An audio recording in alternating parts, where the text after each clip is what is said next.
Blasters ന്യൂസിന്റെ പുതിയൊരു വീഡിയോയിലേക്ക് ഏവർക്കും സ്വാഗതം. കേരള ബ്ലാസ്റ്റേഴ്സിൽ ഈ സീസണിലെ ആഡി സെയിൽ ആരംഭിച്ച വിവരം എല്ലാവരും അറിഞ്ഞിരിക്കുമല്ലോ.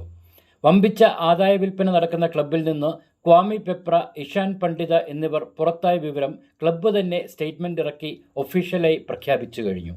ഒപ്പം goal keeper Kamaljit Singh loan കാലാവധി പൂർത്തിയാക്കി ക്ലബിന്റെ പടിയിറങ്ങിയിരിക്കുന്നു. കൂടാതെ ഏറെക്കാലം ക്ലബിന്റെ ഭാഗമായിരുന്ന fitness coach Werner Martins, goal keeping coach Slaven Progovski, പിന്നെ ഇടക്കാല കോച്ചായി TG പുരുഷോത്തമനൊപ്പം നിർണായക സമയത്ത് കേരള ബ്ലാസ്റ്റേഴ്സിനെ പരിശീലിപ്പിച്ച തോമസ് ഷോഴ്സും ക്ലബിൽ നിന്ന് പുറത്തായി കഴിഞ്ഞിരിക്കുന്നു.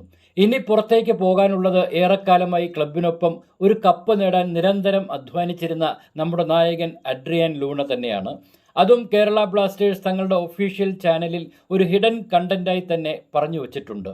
ഇയാൻ ഹ്യൂം, ബ്ലാക്ക് പാന്തർ എന്നിവർക്കൊപ്പം ലൂണയുടെ ചിത്രവും നൽകിയാണ് അവരത് സ്ഥിരീകരിക്കുന്നത്. ഏതായാലും ഏത് നിമിഷവും ലൂണ ക്ലബ്ബ് വിട്ടേക്കും എന്നത് തന്നെയാണ് ഇപ്പോഴത്തെ സ്ഥിതി. എന്നാൽ പറയത്തക്ക ഒരു സൈനിങ്ങും പുതിയതായി നടത്തുന്നതിൻ്റെ ലക്ഷണം ഇതുവരെ കണ്ടു തുടങ്ങിയിട്ടുമില്ല.